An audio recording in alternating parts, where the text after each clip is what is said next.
Welcome and thanks for coming. And thank you, Emma and Allison, for hosting here at MiBody a great discussion, opportunity to talk about dependencies. So the name of the talk is Balancing Dependencies.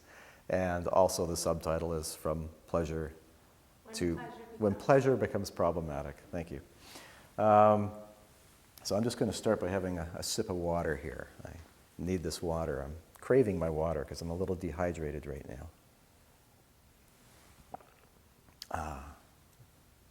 Do you have any idea why I was craving the water? Because you worked out with Emma beforehand. I did. And because I need water. Because water is essential to my survival. And fortunately, I'm hardwired, as we all are, to crave the things that are really important for me. Water is definitely one of them. I think, what's the percentage of my body that's water? 90 plus percent. And so without water, I would die. I would die within, I think it is 3 days. Without food, I would die within about 3 weeks. So water, food, nourishment, these are things that are absolutely essential, and my body's designed so that I will start to crave the thing that I need if it's lacking. So craving is really important. There's other things that can create that sense of comfort for me. Now humans we're a little bit creative, so we start to imagine and come up with other ways to create a sense of euphoria, whether it's anything from gambling to watching sports to smoking weed to gaming, and these are things that also create a sense of euphoria. And the problem is the body sometimes gets confused about what it is that it wants to reward us for. So there's a reward cycle. And the cycle is simply that when I'm lacking something that I think is important, my craving will start to build, and after a period of time I'll satisfy the craving. I'll feel a sense of euphoria, dopamine is released, and I then relax and I release the need. Now, that's a healthy cycle. So basically everything that we do has a reward system built in. We can develop, as I said, we're creative, so we develop alternative ways to experience the euphoria from the dopamine. And sometimes it's difficult to tell the difference. There are things that are helpful to us, positive for us, that we can feel euphoria about. For example, working out or going for a run. You've all heard of runner's high, I imagine. And dancing. Sometimes people experience euphoria when they're physically working out, they're dancing. It's the same thing. The body recognizes that, a certain amount of exercise, if you're working out for an hour, it's probably because it's important. Imagine, through the course of evolution that we were running for an hour. Well, probably we're either chasing prey or we're running away from a predator of some kind. And the body will reward us by releasing some dopamine into our body, which we experience as euphoria, experiences runner's high, which allows us to keep going. It sort of helps us overcome the pain of the effort. Childbirth, just prior to childbirth, there's just as the child's the crown of their head is just starting to crest, there's a release of dopamine that women can experience as you're giving birth to children. And that allows you to continue when perhaps there's a little bit of pain that otherwise might make that a bit difficult. So some of the euphoria that we feel doesn't actually accomplish anything for us.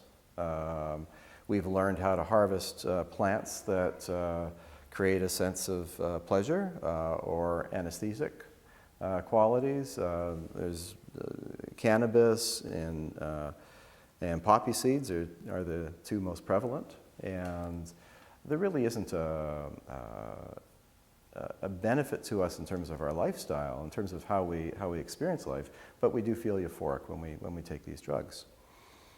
So when does this become a problem? We used to think of an addiction, we used to define an addiction as I can use to a certain point, And then the problems become so great that we're going to define this, whether it's smoking marijuana on a daily basis or whether or not it's 15 drinks a week or more, and we would say at that cutoff point, suddenly we have an addiction. So that's the old model of looking at this. And the new model is called a dependency model, where we recognize that any use of certain substances that create euphoria, hi, welcome. Any use of these substances creates a little bit of a dependency. But the dependency at low use is not problematic. You know, I remember growing up, I had an aunt who really enjoyed her glass of sherry. My aunt in Montreal, she really enjoyed her glass of sherry once a month or once a week, I guess it was, with my other aunts, with her sisters. And that's very low frequency, very low use. Probably the consequence of that's pretty minimal. But if she was denied that opportunity to have that sherry with her sisters, she'd be a little bit upset about it. So we don't worry about that. That's a very small dependency. As we increase the use, the dependency starts to grow, and we can have greater and greater dependency with greater and greater consequences. So that if we're starting to drink every day, for example, we might feel agitated if we can't have that drink. I think it was popular belief as recently as 10 years ago or so that a drink a day was good for you. Have you heard that belief? It's a sort of a common story that's told. The Canadian Medical Association is really trying to change our view on that now, because that's a bit of a misnomer. So the effect or the consequences that we have from using substances that create euphoria, that effect starts to increase dramatically. It's not a straight line. It's what we refer to as a exponential function. There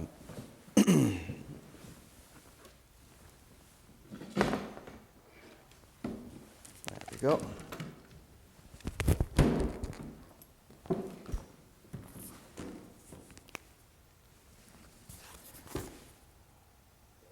So if that is the consequence of use,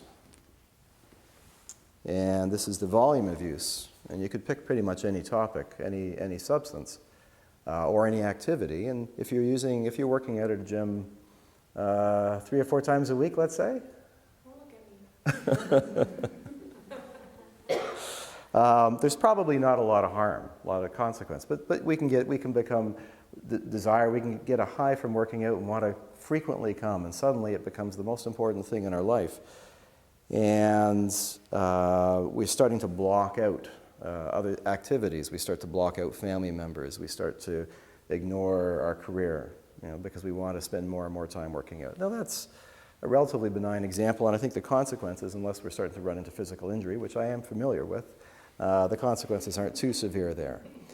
But if you can imagine gambling, for example. So some people, perhaps they want to gamble once a month. Okay? It's a behavior that can cause, hopefully, not too much problem if they're gambling very rarely.